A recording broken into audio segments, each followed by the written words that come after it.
Hello students, प्यारे बच्चों। आज हम निर्देशांक ज्यामिति एक्सरसाइज 18.2 में आगे के कुछ क्वेश्चन करते हैं। क्वेश्चन नंबर 17 है कि सिद्ध करो कि बिंदु 1 3 5 0 2 -4 और -2 -1 यानी 4 बिंदु हमें दिए गए हैं और हमें ये सिद्ध करना है कि ये चारों बिंदु एक वर्ग के शीर्ष हैं। ठीक है। उसके बाद हमें यह भी ज्ञात करना है कि वर्ग का क्षेत्रफल क्या होगा और वर्ग का विकर्ण क्या होगा।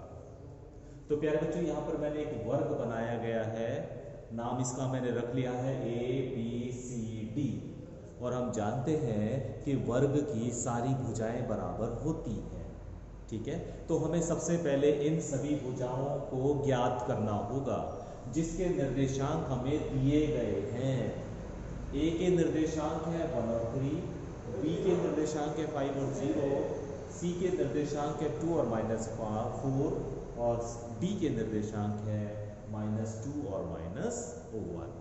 तो सबसे पहले प्यारे बच्चों हम इन चारों भुजाओं को ज्ञात करेंगे। तो सबसे पहले हम निकालेंगे ए बी भुजा। भुजा ए बी की लंबाई ज्ञात करना है। भुजा ए बी का मतलब यही हुआ कि हमें ए से बी तक की दूरी ज्ञात करना है।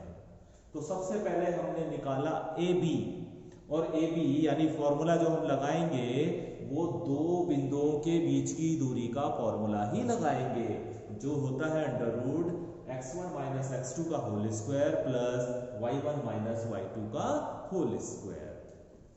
प्यारे बच्चों, जब इन दोनों बिंदुओं को हम ले रहे हैं तो ये x1 ये y1, ये x2 ये y2 है ना। तो x1 है 1 और x2 है 5, तो 1 - 5 का होल स्क्वायर। y1 है 3 और y2 है 0, तो 3 - 0 का होल स्क्वायर। 1 में से 5 को सब्ट्रैक्ट करेंगे, घटाएंगे तो माइनस का 4 बचेगा और उसका स्क्वायर, प्लस 3 में से 0 घटाएंगे तो 3 बचेगा और उसका स्क्वायर। -4 का स्क्वायर करोगे तो 16 आएगा, 3 का स्क्वायर करोगे तो 9 आएगा, जोड़ोगे तो √25 आ जाएगा और √25 की वैल्यू 5 आ जाएगी।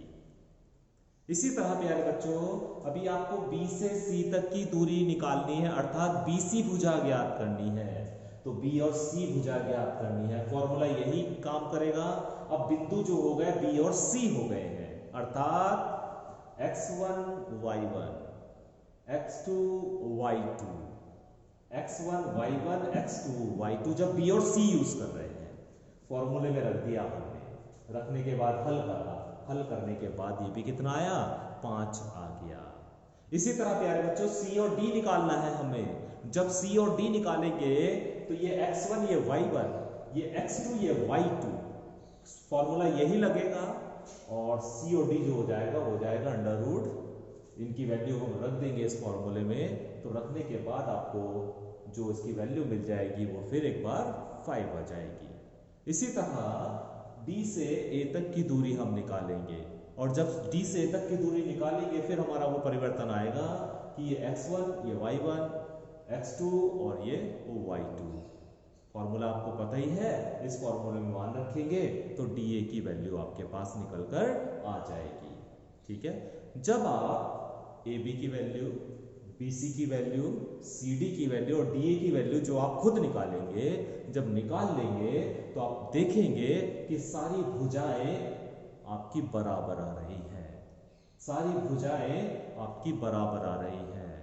तो जब सारी भुजाएं बराबर होंगी तो हम कह सकते हैं कि दिए गए बिंदु वर्ग के शीर्ष हैं। जब सारी भुजाएं बराबर होंगी तो हम एक लाइन लिख सकते हैं कि AB बराबर BC बराबर CD बराबर DA, अतः दिए गए बिंदु वर्ग के शीर्ष हैं। इतनी बात आपको समझ में आ गई होगी। ये DA आप खुद निकालेंगे और फिर देखेंगे कि ये भुजा ये भुजा ये भुजा ये भुजा सारी बराबर हैं, तो एक लाइन लिख देंगे, चूंकि AB बराबर BC बराबर CD बराबर DA, अतः दिए गए बिंदु एक वर्ग के शीर्ष हैं। इससे हमारी पहली बात तो सिद्ध हो गई कि ये चारों बिंदु एक वर्ग के शीर्ष हैं। ये बात हमने सिद्ध कर दी। अभी हमें निकालना है वर्ग का क्षेत्रफल और वर्ग का विकर्ण। तो अब हम निकालेंगे वर्ग का क्षेत्रफल, और वर्ग का जो क्षेत्रफल होता है वो होता है भुजा का स्क्वायर। वर्ग का क्षेत्रफल बराबर होता है भुजा का स्क्वायर। अब जानते हैं प्यारे बच्चों, ये भुजाएं आप निकाल चुके हैं, तो भुजा कितनी है? तो भुजा आपने निकाली थी, कोई भी भुजा, चाहे ए बी ले लो, बी सी ले लो, सी डी ले लो या डी ए ले लो, कोई सी भी भुजा ले सकते हो आप, सारी की सारी बराबर ही आई थी आपकी, है ना। तो कितनी आई थी ये भुजा आपकी? 5 आई थी। तो भुजा की जगह 5 रख देंगे, तो 5 का स्क्वायर, और 5 का स्क्वायर करेंगे तो कितना आ जाएगा? 25 वर्ग इकाई। तो प्यारे बच्चों, वर्ग का जो क्षेत्रफल हो जाएगा वो हो जाएगा 25 वर्ग इकाई के। अब हमें निकालना है वर्ग का विकर्ण। ए और सी या डी और बी, कोई सा भी आप निकाल के दिखा सकते हो। विकर्ण यही तो होता है, तो ए और सी इसका विकर्ण है, अर्थात ए से सी तक की दूरी ज्ञात करनी है। तो लिख दिया मैंने, वर्ग का विकर्ण ए सी बराबर अंडर रूट, फॉर्मूला वही लगेगा, x1 माइनस x2 का whole square plus y1 minus y2 का whole square. x1 y1, x2 y2, तो x1 है आपका 1, x2 है आपका 2, वैल्यू रख दी। रखने के बाद हल करा, हल करने के बाद आपको मिल गया 5 अंडर रूट 2। तो वर्ग का जो विकर्ण आ गया वो आ गया 5 अंडर रूट 2। वर्ग का जो क्षेत्रफल आ गया वो आ गया 25 वर्ग इकाई। तो इस तरह प्यारे बच्चों इस क्वेश्चन को हम प्रूफ कर सकते हैं। क्वेश्चन नंबर 18 प्यारे बच्चों आप खुद करेंगे, क्योंकि ये बिल्कुल सेम क्वेश्चन नंबर 17 की तरह है। इसमें भी हमें 4 बिंदु दिए गए हैं और हमें उसे एक वर्ग के रूप में सिद्ध करना है ना। क्वेश्चन नंबर 19 में देखिए क्या कहा है कि हमें 4 बिंदु दिए गए हैं और अभी हमें यह सिद्ध करना है कि ये एक आयत के शीर्ष हैं।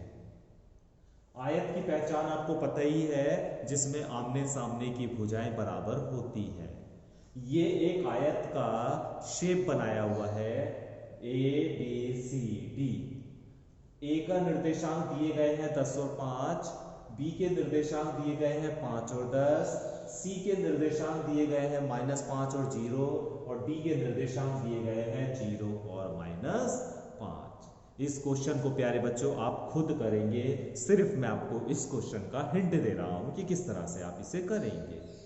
सबसे पहले आप ए से बी तक की दूरी निकालेंगे, ए से बी तक की दूरी निकालेंगे, बी से सी तक की दूरी निकालेंगे, सी से डी तक की दूरी निकालेंगे और डी से ए तक की दूरी निकालेंगे।